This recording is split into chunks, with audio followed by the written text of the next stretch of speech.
Heto na po ang 5 naunang nag-comment at 5 napili ko. Comment lang po kayo at kahit hindi kayo una baka mapili ko kayo sa shoutout.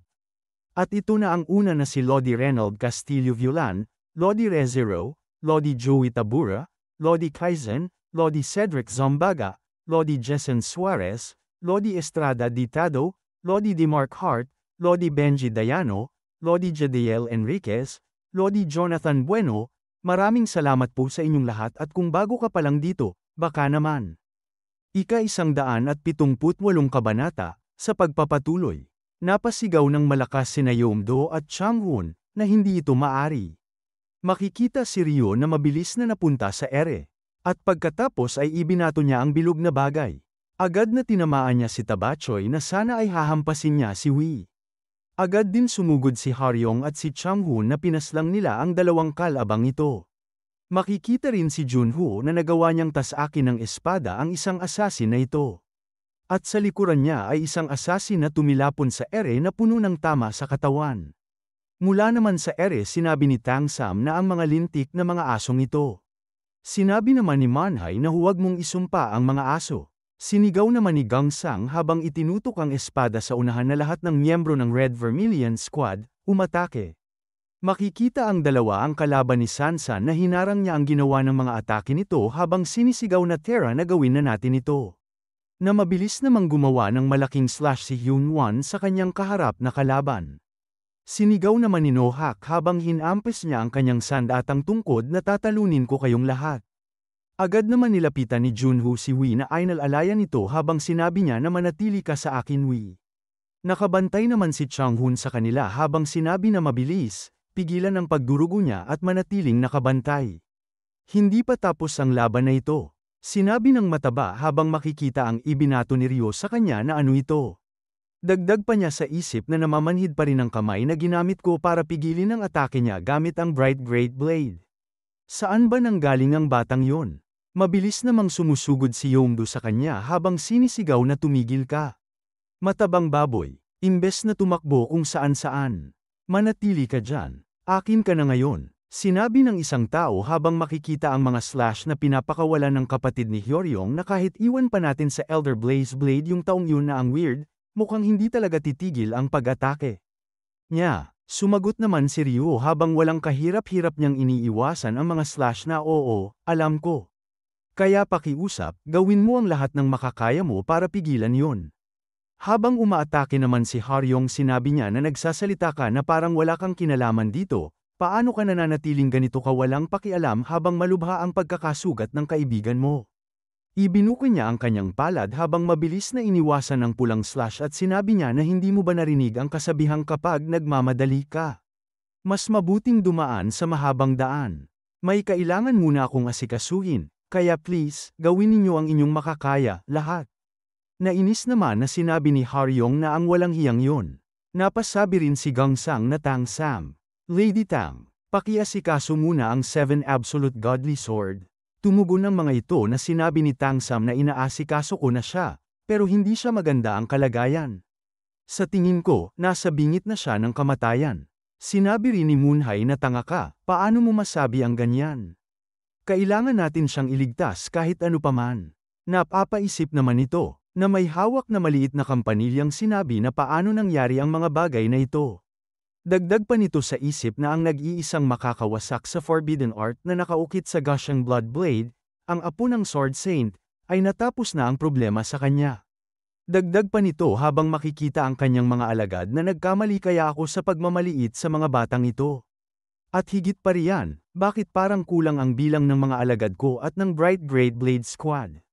Ano itong nangyayari? Makikita ang mga patay na mga alagad nitong sinabi pa nito sa isip na pwede bang may umatake sa kanila nang hindi namin alam?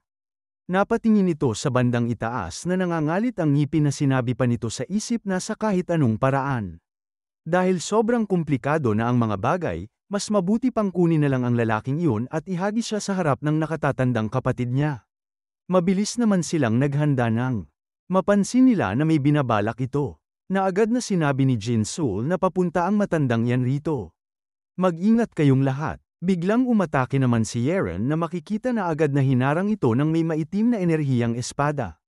Nagyayelo ang espada ni Yeren na makikita ang usok nito na sinabi niya na hindi ka na pwedeng umalis dito. Napangiwi naman ito ng mukha na sinabi na hindi ako makapaniwala na isang batang babae tulad mo ay kayang pigilan ng espada ko na may taglay na demonic soul suppression. Ano ang pangalan mo? Bigla namang lumitaw si Ryo sa harapan ni Yeren habang sinabi na ano ang kinalaman ng pangalan ng isang dalagang babae sa isang matandang lalaki na malapit ng humiga sa lupa. Walang kwenta yun. Lumingon siya at sinabi na lady na, kung ayos lang sa inyo, maaari niyo bang iwan sa akin ang matandang yun? Tumugon siya na okay lang naman sa akin. At pagkatapos isang malakas na pagbagsak ng kanyang pulse ares na bakal ang makikita. Naglabas ito ng itim na enerhiya habang sinabi nito na mayabang na gago. Ako mismo ang paputol sa mapagmataas mong dila. At pagkatapos ay gumamit ito ng demonic eyes. Ngunit mabilis na nakalapit sa kanya si Ryo. At pagkatapos ay hinawakan niya ito sa balikat na tinitigan niya habang sinasabi na nako. Mas mabuti pa sana kung hindi mo ginamit yan. Namuti naman ang mata nitong napangiwi ng bibig na sinabi sa isip na ano ito. Bakit hindi ako makagalaw? Posible bang? Ibinalik niya ang demonic eye sa akin? Makikita ang mata ni Ryo na lumiliwanag na nakatingin dito gamit ang kanyang tinatawag na kasanayan na Soul Thread Cultivation Technique Immovable Heart, Secret Art Autumn Frost Scorching Sun. At pagkatapos ay damyugo ang mga mata nito na agad na napahawak ito na sinigaw na ang mga mata ko.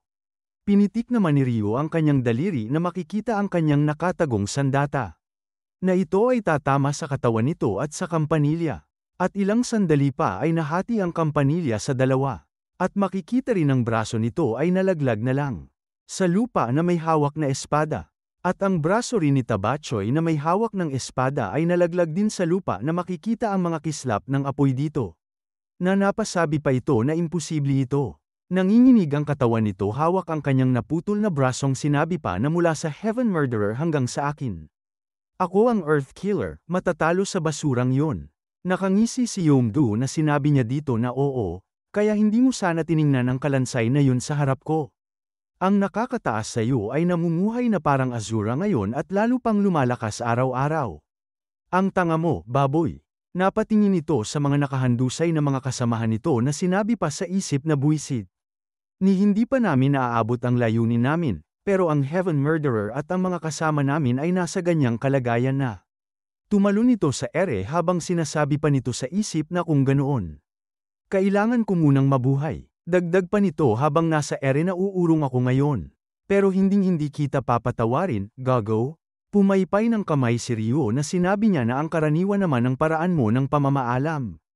Hanggang sa muling pagkikita, itinutok naman ni Yomdu ang espada sa mga ito na sinigaw niya na sa susunod. Gagawing inihaw na baboy talaga kita, baboy. Sinigaw naman ni Tito Jang sa kanya na hoy, alien. Dapat ay ininteroga mo man lang sila. Bakit mo nalang pinakawalan ang dalawang yon? Sinabi pa niya ng mahina na ayos lang na pinakawalan sila, dahil mas mabuting subaybayan kung saan sila pupunta kaysa magsagawa ng walang kwentang interogasyon, pero sinabi ni Ryo na tila binalik na niya ang nakatagong sandata sa kanyang mangas na kasi may iba pa akong pupuntahan. Agad namang sinabi ni Hyoryong na Ryo yun, please, huwag mo siyang sasaktan. Siya ay kuya ko. Nagulat ang mga ito sa kanilang narinig buhat kay Hyoryong. At pagkatapos ay muli na naman niyang inalis ang isa pang pulse ares. Habang kamakaway na sinabi na huwag kang mag-alala. Maglalakad-lakad lang ako. At pagkatapos makikita ang mga ito. Habang sinasabi na unang batang Panginoon. Bakit mo ako pinatay? Kaibigan mo naman ako, di ba? Ang sakit sobra. Ang sakit dahil parang pinunit ako. Bakit? Bakit mo ako pinatay? Ang tanging kasalanan ko lang ay hinangaan kita. Mula sa malayo, dagdag pa ng mga ito na hindi kita papatawarin. Hindi kita papatawarin. Hahatiin kita sa maliliit na piraso. Makikita ang mga ito na sinabi pa na patayin. Papatayin kita. At pagkatapos ay hamampas ito ng kanyang espada na nagpakawala ng mga slash na pula. At pagkatapos isang malakas na kidlat ang lumitaw habang sinasabi ni Ryo na kamusta. Mukhang oras na para magising. Nagumamit siya ng kanyang kasanayan na Soaring Lightning Knife Blade Key Formless Mind Breakings Chapter. Mind Thunder. Isang malakas na pagtama ng kidlat ang bumagsak rito, na ikinatigas ng buong katawan niya. Parang bawat ugat at laman niya ay tinusok ng matinding kuryente, bawat hibla ng kanyang kalamnan ay parang nasusunog sa init at liwanag. At pagkatapos agad na lumapit dito si Hyoryong na sinabi niya na Big Brother. Nakikilala mo ba ako? Tumugon nito na may ngiti sa mukha na sinabi na Ryong. Ang lakas ng boses mo, bata. Dagdag pa niya na haha. Ang nakababatang kapatid kong si Ryong ay talagang isang 13 taong gulang na bata. Dagdag pa niya na hahawakan ni Hyoryong ito na ilang oras na ba ang lam ay pass. Tumugon siya na Big Brother. Huwag kang gumalaw. Sinabi naman ni Jin Soul ng mahina na talaga bang wala ng ibang paraan? Sumagot si Tito Jiang na nararamdaman ko ang kanyang pulso. Pero tunay na isang himala na nakakaya niyang manatili hanggang rito. Ang kanyang mga bituka ay punit-punit na. At ang kanyang ki ay ganap ng nauubos. Dagdag pa niya sa isip na tiyak na nagdaranas siya ng matinding sakit mula sa pagkakapunit ng kanyang katawan ng libu-libong mga kutsilyo. Sinabi sa kanya ng kanyang kapatid na pwede mo ba akong hayaang umalis ng payapa? Dagdag pa niya gusto kong makita ang kinalabasan ng mga pag-aaral mo. Sumagot sa kanya si Hyoryong na Big Brother, ano bang sinasabi mo? Paano ko gagawin ang ganung bagay? Sumigaw ito sa kanya na sinabi na matauhan ka, Gal Hyoryong. Alam mo kung kaninong dugo ang nasa mga ugat natin, hindi ba? Alam mo rin kung ano ang pinakamabuting regalo na maaari mong ibigay sa akin ngayon.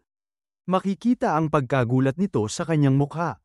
At pagkatapos ay nanginginig na hinatak ang kanyang espada. At gumamit ito ng kanyang dalawang espada na naglabas ng pulang nakakros na enerhiya. Na ito ay makikitang tumama sa katawan ng kanyang kapatid. Nakangiti ito na sinabi sa kanya na magaling. Nakikita ko na hindi mo man lang pinuputol ang gilid ng damit ko, isang kamanghamanghang sword ki ng pagputol sa katawan nito. Na sinabi sa kwento naman usok o hiwain gamit ang sword ki ng walang espada. Sa pinakamatinding antas, pwede mong puksain ang kalaban sa pagputol lang ng mga daluyan ng dugo at nerves gamit ang sword ki, nang hindi nababasag ang damit o balat niya. At isang malakas na pagpuslit ng dugo ang makikita sa katawan ng kanyang kapatid. Na makikita si Hyoryong na napasigaw habang natalsikan siya ng dugo sa mukha. At pagkatapos makikita ang napakaraming sundalo na pinadala ng Dark Path. At dito na po nagtatapos ang ika-178 kabanata.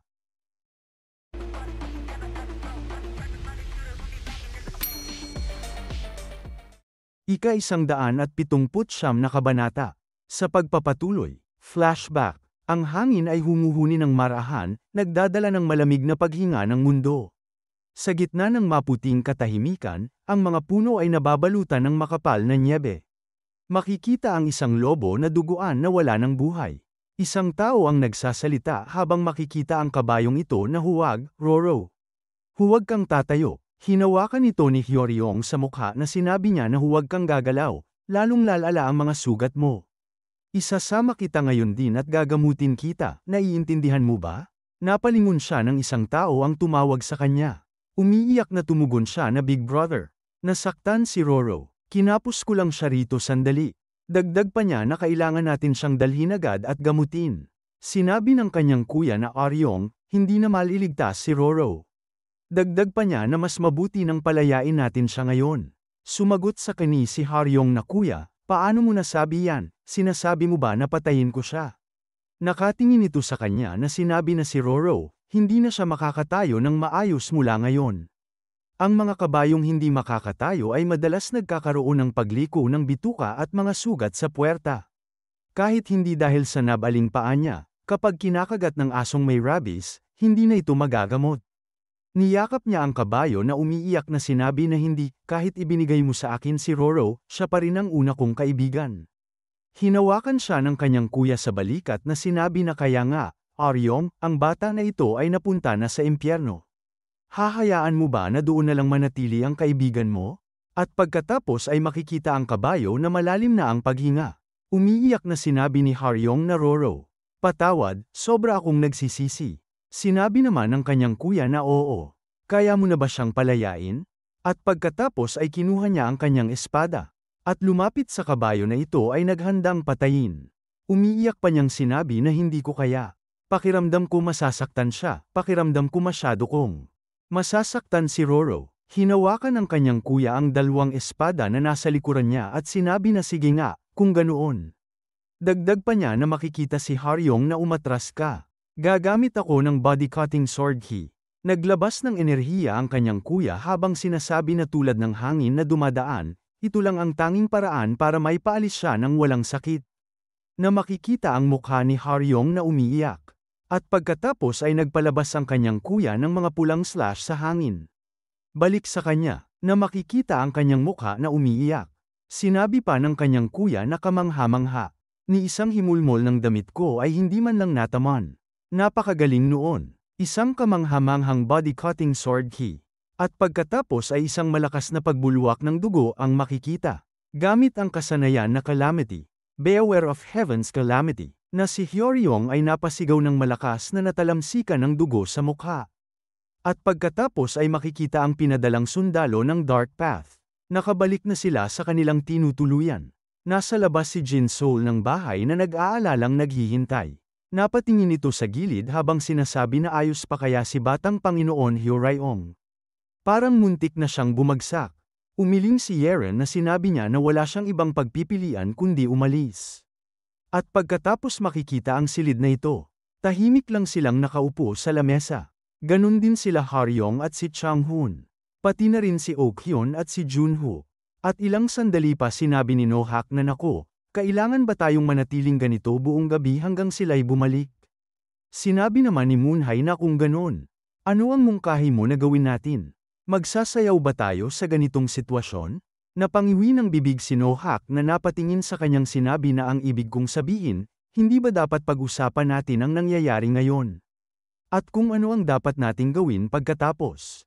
Sinabi naman ni Gangsang na dahil nakapagpadala na tayo ng carrier pigeon sa akademya at naipaalam na sa Wudang, ang dapat lang nating gawin ngayon ay maghintay.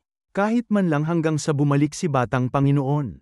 Ibig kong sabihin, opisyal na si Biryuyon kasama ang tatlong iba pa. Dagdag pa ni Jin na tama. Ang seremonya ng paglilibing ay isinasagawa sa loob ng Wudang, kaya kapag nakagawa na sila ng desisyon. Sinabi naman ni Changhoon na dahil sumama si Hyunwon sa kanila, posible nang isagawa ang seremonya ng paglilibing. Pero wala talagang paraan na aalagaan nila ang katawan ng Gushin Bloodblade. Sinabi naman ni Haryong na delikado na ang sitwasyon, kaya malabong makialam pa ang Wudang. Dagdag pa niya na isang munting pagkakamali lang at masasangkot ang Wudang sa Unorthodox Great War. Naiintindihan ko hanggang sa puntong yun. Sinabi pa niya na pero hindi ba mali ang mga sumama sa mga kapatid na yon? Iniwan ang opisyal na si Hyunwon, disipulo ng Wudang, at opisyal Jang Hong, may karanasan sa paglilibing, sa tabi. Dagdag pa niya na makikita sila na nakatingin kay Yongdo na bakit hindi sumama si Elder Blaze Blade sa kanila at sa halip ay nagpapahinga ng maayos dito? Bakit doon napunta si opisyal Biryuyon? Na siya pang pinagmula ng insidente. At pagkatapos makikita ang silid na ito. Nakatakip ng bibig si Ryo na may guwantes ang kamay na sinabi niya na bakit mo ako tinitingnan ng ganyan. Sumagot si Tito Jang na dahil napakahusay mo. Dagdag pa niya habang hawak ni Hyunwon si Haryong na dahil kapatid ni Hyoryong, naiintindihan kung bakit siya nawala ng malay habang nangyayari yun. Dahil sobrang malala ang kondisyon ng katawan, karaniwan na lang na i-freeze ito. Na sinabi pa ni Hyunwon na naiinis ako sa sarili ko sa pag-freeze ko sa kanya. Naiisip pa ito na tumuro si Titi Jang na sinabi na hoy, may nakita ka ba? Na inaabot naman ito ang brush sa kanya. Sinabi pa ni Tito Jang nang makita ang ginagawa ni Ryo na ginagamit mo ba ang inner key para patuyuin ito? Sumagot si Ryo na syempre, mas mabilis itong mabulo kung may natitirang kahalumigmigan. At pagkatapos sinabi ni Tito Jang na mukhang malinis na lahat. Ngayon, hawak ni Ryo ang tela na sinabi na hawakan mo siya, ako ang magsusuot sa kanya. Bago yun, baliktaran natin siya muli para maiwasan ang livor mortis o pag-ipon ng dugo pagkatapos mamatay. Balik kay Tito Jang na sinabi niya na ang ganitong klaseng kasanayan, nanggagaling lang sa paulit-ulit na karanasan. Ilang bangkay na ba ang nahawakan mo? Sinabi ni Ryo sa kanya habang inalis ang takip sa bibig na siguro, sapat na para mapuno ang isang baryo. Napasabi si Tito Jang sa kanya na hawak ni Ryo ang bote na sinabi pa niya na gayon paman. Hindi ko pa naranasan o nakita ang ganito. Bakit hiwalay ang pagkolekta sa mga ito? Sinabi ni Tito Jiang habang inaalis ang takip sa bibig na hindi buo ang buong bangkay at kalahati ng 5 pangunahing organo ay natunaw, kung hindi na-drain ang mga likidong katawan, magpapaumbok at sisibog ang bangkay sa loob ng maikling panahon. Siyempre, kailangan din nating ihatid ang mga yun kasama ng bangkay. Pinapaikot ni Ryu ang bote na sinabi niya na kaya ang hindi kilalang pulbos na inilagay dito ay para sa preservation. Tumugon sa kanya si Tito Jiang na oo. Ito ay pulbos na kinuha mula sa willow leech, at pipigilan ito ang dugo na masira o magbuo-buo. Ang willow leech, brown horse leech, matatagpuan sa mga latian at lawa. Ang ilang bahagi ng katawan ng leech ay may sangkap na anticoagulant na pumipigil sa pamumuo ng dugo. Pagkatapos ng lahat, kailangan pa ring alamin ng tama ang dahilan ng pagkamatay mamaya. Nakapikit namang sinabi ni Hyun-won na sa palagay ko, alam na natin kung ano ang dahilan ng pagkamatay, di ba? Sinabi naman ni Tito Jiang na si Hyo Ryong ay parang huling espada lamang na hamampes. Ang totoong sanhi ng kamatayan ay marahil nasa ibang pinagmulan. Dagdag pa niya sa isip na dahil ang huling espada ay hindi mula sa isa sa mga miyembro ng White Path, nagawa naming ayusin at linisin ang lahat ng ganito. Ibinaba ni Ryu ang bote na sinabi, na tama, si Ryong ay pinaluwag lang ang sakit ng kanyang kapatid. Ang kalagayan niya noon ay lampas na sa mililigtas pa. Dagdag pa niya na makikita ito na hindi ba ang mga nagdala sa kapatid ni Ryong sa ganitong kalagayan ang tunay na may sala at dahilan ng kanyang kamatayan. Naiisip ni Hyun-won ito na sinabi na ngayon na iniisip ko. Kung hindi ako nagkakamali, sa huling sandali, gumamit siya ng Beware of Heaven's Calamity. Napahawak sa noo si Tito Jiang na sinabi na para malaman ang katotohanan kung ano ang nangyari kailangan nating ilipat ang bangkay ng pinakamabilis at sa perpektong kondisyon. Makikita ang mga ito na pinagmamasdan ng mga sunadalo ng Dark Path na dumadaan na sinabi pa ni Tito Jiang na sino ang nakakaalam kung ano ang maaaring gawin ng Dark Heaven Alliance. At ilang buhay ang maaaring kailangan nating isakripisyo. Sinabi naman ito ng mahina na batay sa bandila na yun. Tiyak na sila ang iron-footed Soaring Horse Squad ng Dark Heaven Alliance. Sumagot ang katabi nito na hindi ba't ang daan na ito ay patungo sa Mount Wudang? Buwisit, dapat ba nating pigilan sila? Sumagot naman ang isa na tumingin sa kanila na maaari ba yan? Kung lalaban tayo, mamamatay lang tayong parang aso. Dali, tumakbo kayo at ipagbigay alam sa Wudang at sa Red Vermilion Squad. Pinatigil sila ni Yung Chon-yung na sinabi na hindi. Sa tingin ko huli na kung sabay tayong gagalaw. Buti na lang dadaan lang sila sa mga daanang pwedeng takbuhan ng mga kabayo, kaya ako at si Muyeyong ay mabilis na lalakad paparoon gamit ang mga shortcut. Sinabi naman nito na oo, seryoso ang sitwasyon, kaya dapat magtatag kayo ng base dito at magpadala ng liham sa akademya. Kapag umalis ang Red Vermilion Squad, sa Wudang at nakasalubong ang mga taong yun. Kabuuang paglipol. Dagdag pa ni Yung Chon-yung hindi lang ang Red Vermilion Squad ang mawawala sa atin, kundi pati na rin ang 3 Absolute Swords, si Ice White Phoenix, at si Iron Lily rin, kailangan nating mabilis na. Pumunta at pigilan silang umalis sa Wudang. At pagkatapos nakatingin si Tito Jiang sa bangkay na sinabi niya na kailangan nating umalis agad-agad at pumunta sa akademya, ang pag-alam kung sino ang mga salarin ang pinakamahusay na paraan upang mapigilan ang Orthodox-Unorthodox Great War. Tiyak na may mga tao sa Dark Heaven Alliance na gugustuhing alamin ang buong katotohanan sa likod ng usaping ito. Sinabi naman ni Ryu na halimbawa, sino? At pagkatapos ay sumapit na ang umaga. Makikita ang mansyong ito. Halos masira ang mga gamit na ito sa lakas ng sigaw na nasinabi na ano ang sinabi mo. Nakayo kong sinabi nito na may balita. Na tila pumanaw na ang First Young Master. Napatayo ito nang marinig niya yon na naglabas ng enerhiya na ikinasira ng kanyang paligid. At pagkatapos ay makikita na nahulog ang tasang ito na ikinabasag. Na may nagsalita na nako. Sinabi nito na patawad po, binibini. Makagawa ng ganitong pagkakamali ng maaga pa lang ng umaga, agad ko itong lilinisin at dadalhin muli sa inyo ang inyong tsaa. Nakaupo ito sa harang ng pasilyo na sinabi na okay lang, kaya huwag magmadali, yaya. Dagdag pa niya na libre ako buong araw ngayon, wala rin akong plano o gagawin. At dahil wala akong balita, ano pa ba ang mas mahalaga sa akin? At dito na po nagtatapos ang ika-179 na kabanata.